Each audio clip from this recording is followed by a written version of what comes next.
Nah. The day my father walked into my clinic, I was elbow deep in paperwork, trying to reconcile invoices from our lab supplier before the front desk closed out the week. My office manager, Diane, knocked twice, her signal for "you're not going to like this," and leaned her head through the doorway. "There's a family up front asking to speak with whoever's in charge," she said, keeping her voice low. "The man says he has an appointment. He didn't." I check my own schedule every morning. It's a habit I picked up years ago, back when I had nothing else to be careful about. I told her to give me 2 minutes. I took 3. I needed them. Let me back up, because none of this makes sense without the beginning. And the beginning is not a happy story. It took me a long time to say that out loud, that something that happened inside my own family was simply not a happy story. We're taught to soften that, to call it complicated, or difficult, or just the way things were. But I'm 31 years old now, and I've spent enough time in therapy to know that softening a wound doesn't heal it. It just hides it. My parents had 3 children. My older brother Marcus was the one my father built everything around. Smart, broad-shouldered, never missed a game or a handshake. My younger sister Bree was the one my mother dressed in her own image. Same laugh, same way of walking into a room like it already belonged to her. And then there was me, Naomi. The middle one. The quiet one. The one who read too much and asked too many questions and never quite fit the shape my family had decided I should be. I don't think they disliked me. I want to be honest about that.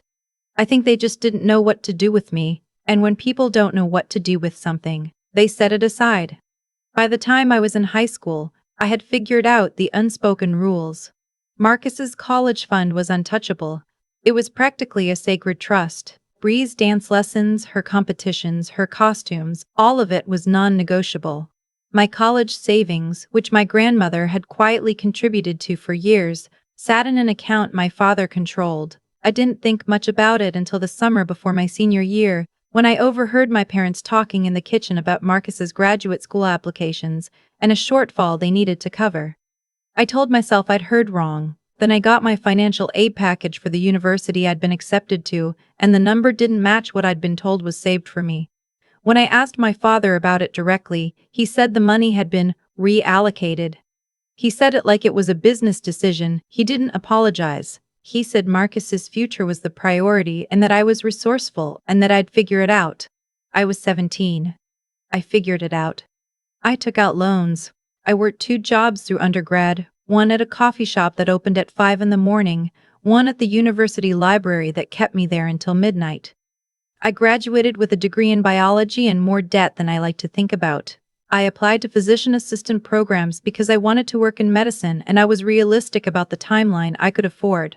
I got in on my second application. I moved to a city where I knew exactly no one and I started over. My family came to neither graduation. Marcus sent a text after the second one that said, "Congrats, proud of you." My mother called a week later and mentioned she'd been meaning to send flowers, but things had been busy. My father said nothing at all. I spent the first 2 years after my PA program working at a large orthopedic practice, learning everything I could from the physicians there, saving aggressively, living on less than I needed to so I could keep more than I expected to. I found a mentor, Dr. Kentu Ellison, a woman in her 60s who had built her own practice from nothing in the late 90s and had opinions about everything, most of them correct. She saw something in me that I was still learning to see in myself. "You're not waiting for permission," she told me once. "Most people are. You're already moving." With her guidance and a small business loan I spent 18 months qualifying for, I opened my own clinic at 28, a women's health and primary care practice in a mid-sized city in Ohio. We started with 2 exam rooms and a waiting area that I furnished partly from an estate sale. Within a year we'd expanded to 4 rooms and brought on a second provider. Within 2 years we had a patient panel that most practices twice our size would have envied. I also, quietly, began investing in commercial real estate. Nothing dramatic at first, a small stake in a medical office building with 2 other providers, then a larger interest in a mixed-use property a few blocks from downtown. Dr. Kata's really. Allison introduced me to her financial advisor, a meticulous woman named Gloria who did not believe in shortcuts and did not let me take any. It was slow. It was careful. It worked. By the time I was 31, I co-owned the building my clinic occupied. I also held a majority interest in the building 2 streets over, the one with the pharmacy on the ground floor and the law offices above it. One of the suites in that building was leased to a family wellness center run by my mother. She didn't know I owned it. Neither did my father. They had signed the lease through a property management company, which is common enough that no one questioned it. The clinic bore my mother's name, the Whitfield Family Wellness Center, and had been operating there for about 14 months when my father walked into my clinic that Friday afternoon and asked to speak to whoever was in charge. Diane was watching me when I came out of the back hallway. She had good instincts, and she was using them now, standing close to the front desk with her arms loosely crossed, not blocking anything, just present. My father was standing near the entrance with his hands in the pockets of a jacket I didn't recognize. He'd aged in the years since I'd seen him. The gray at his temples had spread. He looked, if I'm being precise, like someone who had recently learned that something he thought was solid was not. My mother was behind him, closer to the chairs. She looked at me and then looked away. My brother Marcus was there too, leaning against the wall near the door like he'd rather be anywhere else. He'd put on weight since I last saw him. He didn't meet my eyes. And then there was a man I didn't recognize, mid-40s, suit that was one size too confident, the kind of person who holds eye contact slightly too long to let you know he's serious. He had a leather portfolio under his arm. It had been 9 years since we'd had a real conversation. 9 years since my father told me I was resourceful and would figure it out, and then hung up the phone when I tried to tell him how much that had hurt. 9 years since my mother sent me a card at Christmas that said, "Thinking of you and nothing else." 3 years running, and then stopped sending those too.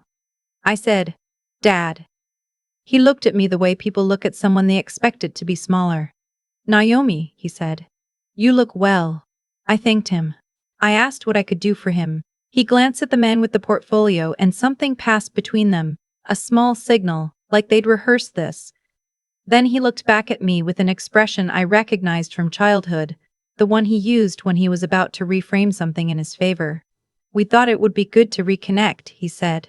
"Family is important, you know that." I said I did. "We've been building something," he continued. "The wellness center is doing well. Your mother has worked hard." A pause, deliberate, but we're at a point where we need to grow, and we need the right partners. Marcus has been developing the business side. We think there's a real opportunity here. And honestly, Naomi, we think it makes sense to bring you in. Keep it in the family.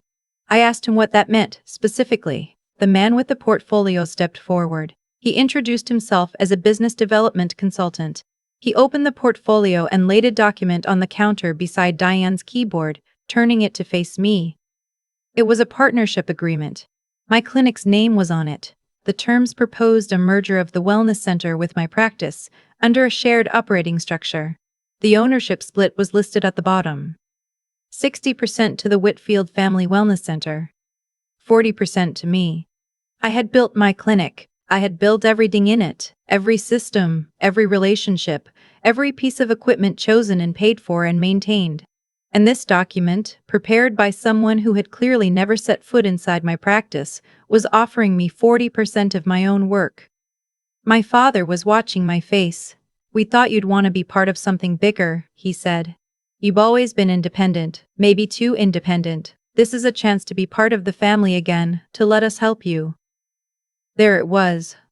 I looked at the document for a moment. I looked at my mother, who was studying the painting on the wall. I looked at Marcus, who had found something very interesting to examine on his phone. I looked at my father. "I appreciate you coming in," I said. "I'm going to need a few minutes. Can I get anyone water?" I went to my office and I closed the door and I sat down in my chair. My hands were completely steady. That surprised me, and then it didn't.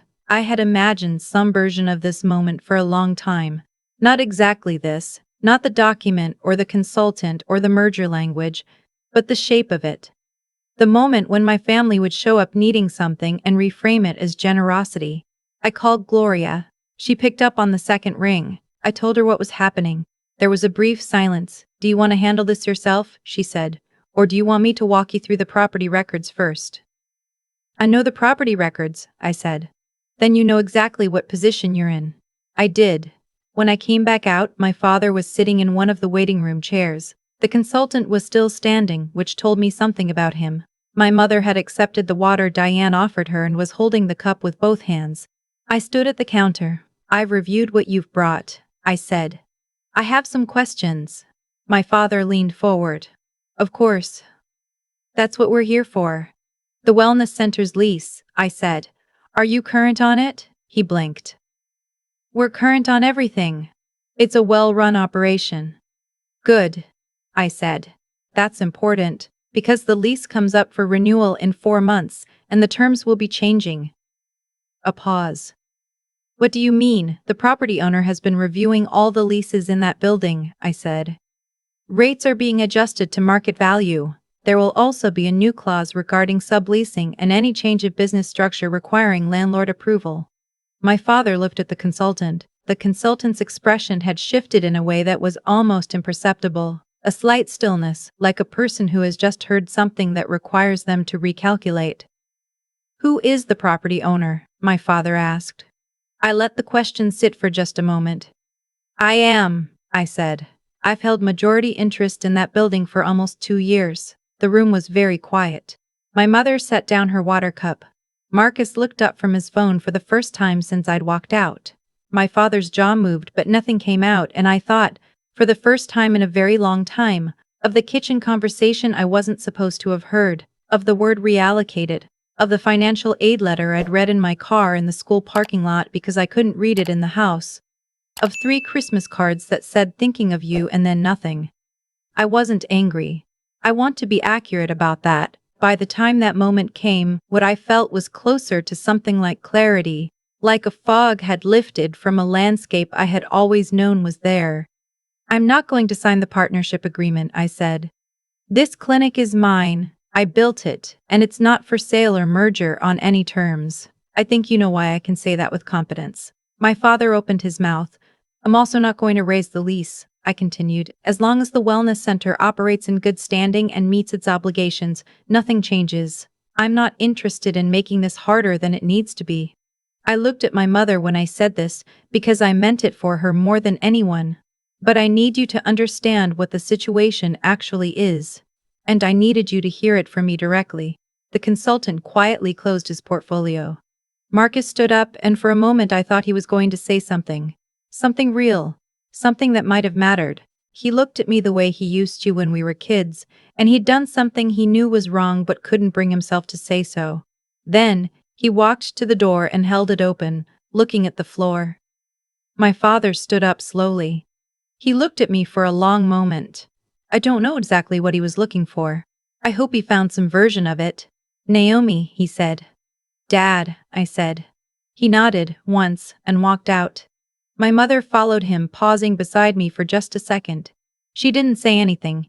She put her hand on my arm, briefly, and then she was gone. The consultant left without making eye contact with anyone. Diane waited until the door had been closed for a solid 30 seconds before she turned to look at me. "Do you want to tell me what just happened?" she said. "Or do you need a minute first?" "Both," I said. She made us both coffee and I sat in the waiting room, my waiting room, and my clinic, in the building I owned. And I told her the short version. She listened the way she listens to everything, with her full attention and without interruption. When I finished, she said, "You knew they were coming." "Not exactly," I said. "But I wasn't surprised." She thought about that. "Are you okay?" I considered the question seriously, which is the only way I know how to consider it. "I think so," I said. "I think I've been okay for a while. I just needed them to see it." That was 7 months ago. My mother has called twice since then. The first time she left a voicemail. She said she'd been thinking, and that she knew things hadn't been fair, and that she wasn't sure how to fix that. But she wanted to try. She sounded like herself, not performing, not managing me, just herself. I called her back and we talked for 40 minutes. It was awkward in places. It was also real. My father hasn't called. I don't know if he will. I've made my peace with not knowing. The wellness center renewed its lease. I had Gloria handle the paperwork and kept the rate exactly where it was. That was my choice, and I made it clearly, not out of obligation or guilt, but because I decided I was the kind of person who separates business from score settling. That distinction matters to me. Marcus texted me in December, just, I'm sorry. For all of it. You deserved better from us. I read it 3 times. I haven't responded yet. I'm not sure what I want to say. Only that I want to mean it when I do. My clinic has a 3rd exam room now. We're recruiting a 2nd physician assistant to join the team. Dr. Perting, a 2nd physician assistant to join the team. Allison came to the open house when we expanded and stood in the middle of the space with her hands on her hips, looking pleased in the way that she always does when something goes the way she thought it would. You didn't wait for permission, she said. No, I said. I didn't. I thought about that kitchen conversation again, the word reallocated, my father's tone, the way I sat in my car afterward and decided without fully knowing I was deciding anything, that I would build something no one could take from me. Something in my own name, something that would still be standing on the day someone tried to tell me it wasn't enough. I don't tell this story for the ending. I tell it because I spent a long time believing that the people who should have been my foundation were just not. And that had to be okay. I had to find a way to build anyway, not to prove something to them, although I'd be lying if I said that never crossed my mind. But because building was what I had instead of their certainty. And it turned out that was enough. It turned out it was more than enough. If you are in the middle of your own version of this, if you are doing the hard, quiet, unglamorous work of building something while the people who should be cheering you on are looking the other way, I want you to know that I see that. And I want you to keep going. Not for them. For you. Because one ordinary Friday afternoon, in a waiting room that belongs to you, something will shift, and you will be ready for it. I promise you will be ready. I've thought a lot about what kind of story this is, because on the surface it looks like a comeback story, and I understand why people read it that way. But when I sit with it honestly, the way you can only sit with something after the adrenaline has cleared and the paperwork is filed and the coffee has gone cold, what I see is simpler than that. I see a series of choices, made by different people, over a long stretch of time, each one landing exactly where it was always going to land. My father made a choice when I was 17.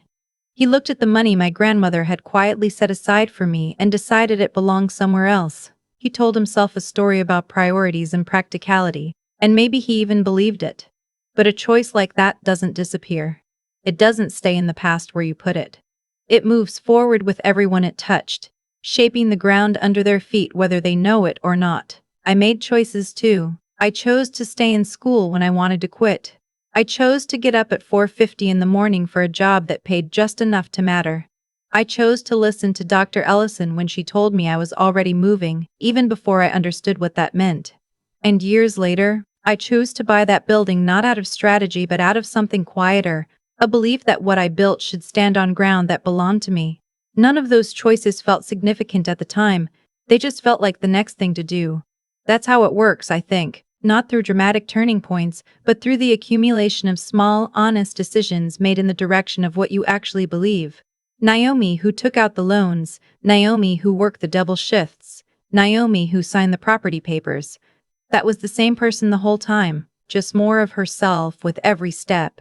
What my father didn't understand, when he walked into my clinic with his consultant and his portfolio and his reframed version of generosity, was that the distance between us had never been the problem. The problem was what he'd chosen to do with the trust I hadn't known. I was extending. And you cannot walk back into a person's life and extract the benefit of work you didn't support, in a building you didn't know they owned, and call it family. Marcus's text in December is still sitting in my phone, unanswered.